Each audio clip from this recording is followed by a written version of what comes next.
الحمد للہ رب العالمین والصلاة والسلام علی سید المرسلین اعوذ باللہ من الشیطان الرجیم بسم اللہ الرحمن الرحیم۔ حضرت صلی اللہ علیہ وآلہ وسلم پر وحی کا ابتدائی دور اچھے سچے پاکیزہ خوابوں سے شروع ہوا۔ آپ خواب میں جو کچھ دیکھتے وہ صبح کی روشنی کی طرح صحیح اور سچا ثابت ہوتا۔ پھر من جانب قدرت آپ تنہائی پسند ہو گئے اور آپ نے غار حرا میں خلوت نشینی اختیار فرمائی اور کئی دن اور رات وہاں مسلسل عبادت اور یاد الہی و ذکر میں مشغول رہنے لگے۔ جب تک گھر آنے کو دل نہ چاہتا توشہ ہمراہ لیے ہوئے وہاں رہتے۔ توشہ ختم ہونے پر ہی اہلیہ محترمہ حضرت خدیجہ رضی اللہ تعالی عنہا کے پاس تشریف لاتے اور کچھ توشہ ہمراہ لے کر پھر وہاں جا کر خلوت گزین ہو جاتے۔ یہی طریقہ جاری رہا یہاں تک کہ آپ پر حق منکشف ہو گیا اور آپ غار حرا ہی میں قیام پذیر تھے کہ اچانک حضرت جبرائیل علیہ السلام آپ کے پاس حاضر ہوئے اور کہنے لگے کہ اے محمد پڑھو۔ آپ فرماتے ہیں کہ میں نے کہا کہ میں پڑھنا نہیں جانتا۔ آپ صلی اللہ علیہ وسلم فرماتے ہیں کہ فرشتے نے مجھے پکڑ کر اتنے زور سے بھینچا کہ میری طاقت جواب دے گئی۔ پھر مجھے چھوڑ کر کہا پڑھو۔ میں نے پھر وہی جواب دیا کہ میں پڑھا ہوا نہیں ہوں۔ اس فرشتے نے مجھ کو نہایت ہی زور سے بھینچا کہ مجھ کو سخت تکلیف محسوس ہوئی۔ پھر اس نے کہا کہ پڑھ۔ میں نے کہا میں پڑھا ہوا نہیں ہوں۔ فرشتے نے تیسری بار مجھ کو پکڑا اور تیسری مرتبہ پھر مجھ کو بھینچا۔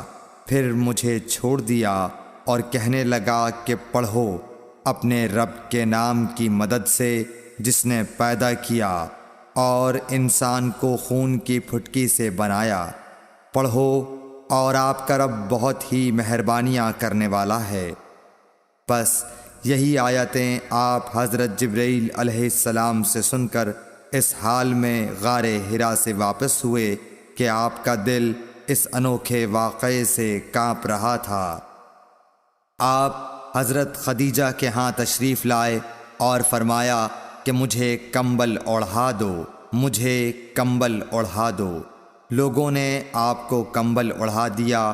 جب آپ کا ڈر جاتا رہا تو آپ نے اپنی زوجہ محترمہ حضرت خدیجہ رضی اللہ تعالی عنہا کو تفصیل کے ساتھ یہ واقعہ سنایا اور فرمانے لگے کہ مجھ کو اب اپنی جان کا خوف ہو گیا ہے۔ آپ کی اہلیہ محترمہ حضرت خدیجہ رضی اللہ تعالی عنہا نے آپ کی ڈھارس بندھائی اور کہا کہ آپ کا خیال صحیح نہیں ہے۔ اللہ کی قسم آپ کو اللہ کبھی رسوا نہیں کرے گا۔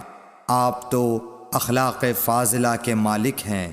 آپ تو کنبہ پرور ہیں، بے کسوں کا بوجھ اپنے سر پر رکھتے ہیں، مفلسوں کے لیے آپ کماتے ہیں، مہمان نوازی میں آپ بے مثال ہیں اور مشکل وقت میں آپ امر حق کا ساتھ دیتے ہیں۔ ایسے اوصاف حسنہ والا انسان یوں بے وقت ذلت و خواری کی موت نہیں پا سکتا۔ پھر مزید تسلی کے لیے حضرت خدیجہ رضی اللہ تعالی عنہا آپ کو ورقہ بن نوفل کے پاس لے گئیں جو ان کے چچا زاد بھائی تھے اور زمانہ جاہلیت میں نصرانی مذہب اختیار کر چکے تھے اور عبرانی زبان کے کاتب تھے۔ چنانچہ انجیل کو بھی حسب منشائے خداوندی عبرانی زبان میں لکھا کرتے تھے۔ انجیل سریانی زبان میں نازل ہوئی تھی، پھر اس کا ترجمہ عبرانی زبان میں ہوا۔ ورقہ اسی کو لکھتے تھے۔ وہ بہت بوڑھے ہو گئے تھے، یہاں تک کہ ان کی بینائی بھی رخصت ہو چکی تھی۔ حضرت خدیجہ رضی اللہ تعالی عنہا نے ان کے سامنے آپ کے حالات بیان کیے اور کہا کہ اے چچا زاد بھائی، اپنے بھتیجے محمد صلی اللہ علیہ وسلم کی زبانی ذرا ان کی کیفیت سن لیجئے۔ وہ بولے کہ بھتیجے، آپ نے جو کچھ دیکھا ہے اس کی تفصیل سناؤ۔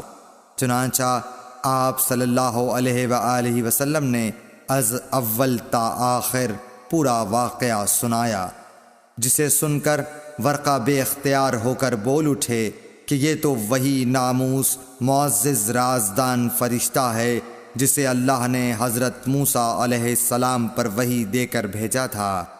کاش میں آپ کے اس عہد نبوت کے شروع ہونے پر جواں عمر ہوتا، کاش میں اس وقت تک زندہ رہتا جب کہ آپ کی قوم آپ کو اس شہر سے نکال دے گی۔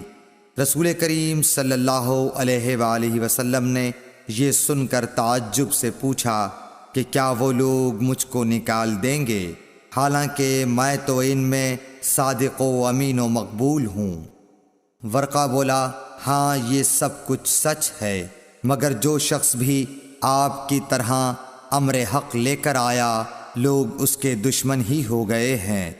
اگر مجھے آپ کی نبوت کا وہ زمانہ مل جائے تو میں آپ کی پوری مدد کروں گا، مگر ورقہ کچھ دنوں کے بعد انتقال کر گئے۔ پھر کچھ عرصے تک وحی کی آمد موقوف رہی۔ صحیح بخاری حدیث نمبر 3۔